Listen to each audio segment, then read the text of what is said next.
है आपको। इसके पहले डिलीवरी हुई थी, जैसे एक लड़का हुआ था, उस लड़के को इन्होंने करीबन 5 साल का लड़का होने के बाद में इन्होंने उनसे लड़के को भी छीन लिया। और जी लड़का आज की कंडीशन ये है निशंता कि उस लड़के को अपनी माँ के पास में तक जाने तक नहीं दिया जा रहा है जी निशंता। जी कन्हैया, ये इतनी बड़ी बात है कि अपनी एक माँ से एक बेटे को छीन लिया जाता है 14 साल पहले। जैसे कि हमने सुना कि काफी कुछ दिया गया था शादी के वक्त, फिर से ये दहेज की मांग क्यों उठी?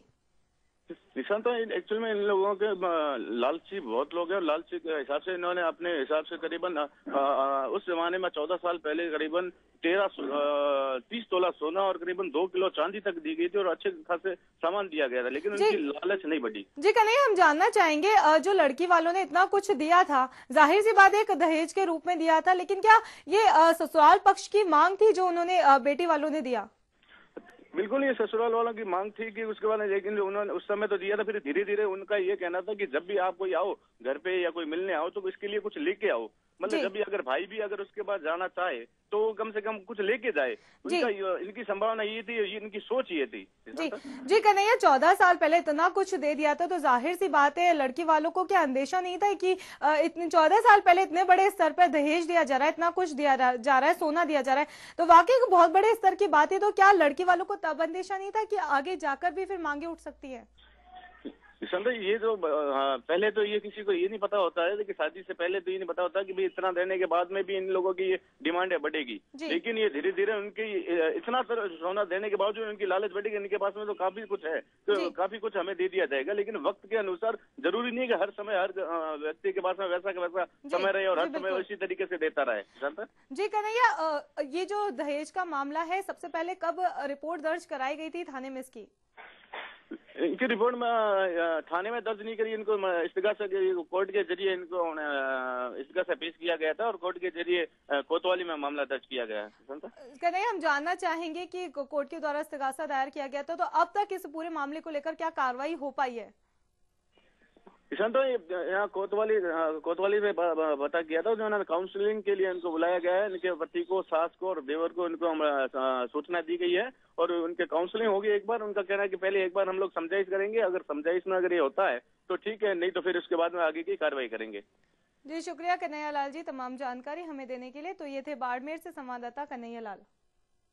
और एक बार फिर से, जैसे कि हमने आपको बताया कि आज हम स्टोरी लेकर आए हैं बाड़मेर की दुर्गावती की, जिनके पति ने उन्हें कुछ शादी के कुछ वक्त बाद ही, पहले बच्चे के बाद ही उन्हें पीहर में छोड़ दिया था। उनकी एक माँ से उसके बेटे को छीन लिया गया। काफी लाख गुहार लगाने के बाद भी उसका बेटा उनकी माँ के पास नहीं भेजा गया, और काफी कुछ दिया गया था 14 साल पहले। काफी बड़ी तादाद में, काफी बड़ी ऊंची कीमत में उन्हें सोना दिया गया था, काफी दहेज का सामान दिया गया था, लेकिन इस बात से खबर थे कि शादी के इतने वक्त बीत जाने के बाद भी उनकी लगातार मांगे बढ़ती जाएंगी, और ये मांगों का दौर इतना बढ़ जाएगा कि उनकी बेटी को उनकी खुशियों से महरूम होना पड़ेगा। आज जो बेटी वाले हैं अपनी बेटी को लेकर बैठे हुए हैं, और सिर्फ इसी आस में कि उनका पति, उनकी बेटी का पति फिर से उनकी बेटी को फिर से विदा कराने आएगा, लेकिन ये सारे सपने लगातार टूटते जा रहे हैं। दुर्गावती ने कोर्ट के द्वारा इस्तिगासा दायर किया है, काउंसलिंग की जा रही है। देखने वाली बात होगी कि इस काउंसलिंग के द्वारा कितना ये रिश्ता मजबूत हो पाता है, या फिर इस रिश्ते की डोर वहीं टूट जाएगी। ये तो वक्त ही बताएगा। वक्त के जैसे जैसे बीता जाएगा, इस कहानी की पन्ने पलटते जाएंगे और कहानी का एंड कुछ और ही होता जाएगा।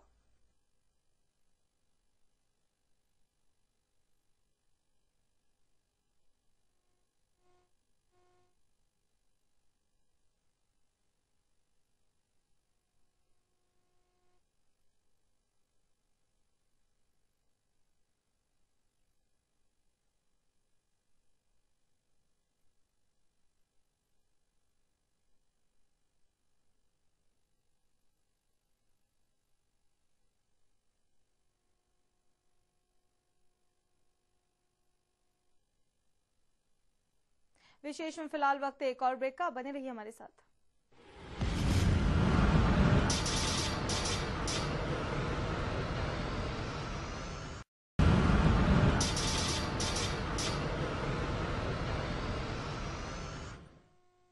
ब्रेक के बाद आपका स्वागत है। जैसे कि बात की जा रही है बाड़मेर की दुर्गावती की, तो आपको बता दें शादी 7 फेरे का पवित्र बंधन माना जाता है। पति के साथ जीने का सपना हर किसी लड़की का होता है, लेकिन जब ये पति ही उसकी जान का दुश्मन बन जाए तो फिर क्या गुजरेगी। ऐसा ही कुछ देखने को मिल रहा है नागौर के लाडनू में। सबसे पहले हम कहानी लेकर आए थे बाड़मेर की दुर्गावती की, और अब हम बात कर रहे हैं नागौर के लाडनू में, जहाँ हरिजन बस्ती निवासी गुड्डी पर उसी के पति ने जानलेवा हमला कर दिया। उसने गुड्डू के दोनों हाथ तोड़ डाले और उसे पीहर में छोड़ दिया। 7 फेरों के बंधन में बनने वाला ही जब उसकी जान का दुश्मन बन जाए तो उस पर क्या बीती होगी, देखिए खास रिपोर्ट।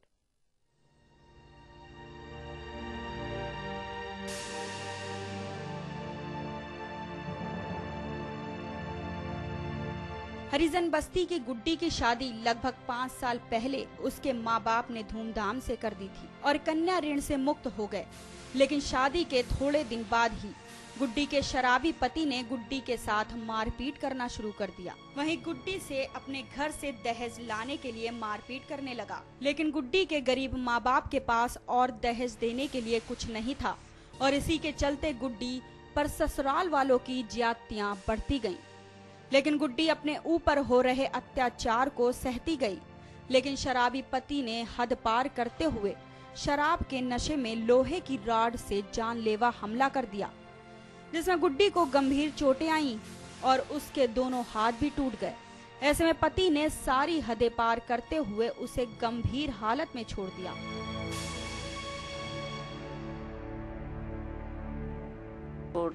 सगळं देवर सासू और धनी 1 लाख रुपये और गाड़ी मांगी और मैंने लकड़ियाँ और सरियाँ सब ठोक मार भगा दी। आप बार बार यही मांग रहा।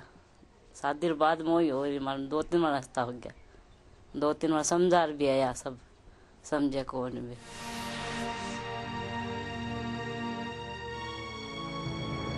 पति ने बेहोशी की हालत में गुड्डी को उसके पीहर में छोड़कर भाग गया। ऐसे हालात में गुड्डी के परिजनों ने उसको अस्पताल में भर्ती करवाया। हालांकि गुड्डी की हालत में सुधार है। वहीं गुड्डी के माँ बाप ने इस्तगासे के जरिए मामला दर्ज करवाया है, लेकिन क्या गुड्डी को अत्याचारों से छुटकारा मिल सकेगा?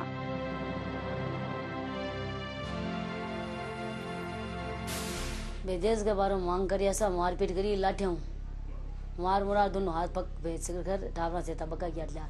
आगे भी हो सुखी से आगे देवर मारी साधु वारी। पुलिस के मामला दर्ज कराया? पहले मैं गाड़ी ले रहा हूँ, 2-3 जनादार समझा रहा है 10 आदमी, पर मैं तो हमेशा यही करे, मार पीट काट भगा दी बारे करके, सर पर फेंक दे मार मार के तार पीरा गरीब की कौन कर सके। आ धमकी होती देश की मांग है कि 1 लाख रुपये लिया, मोटरसाइकिल लिया, जताई जी नहीं बताई। महिलाएं आखिर कब तक सहेंगी ये अत्याचार? क्या महिला होना एक अभिशाप है? लेकिन अब सरकार को नींद से उठकर कड़े कदम उठाने चाहिए, जिससे महिलाएं महफूज हो सकें।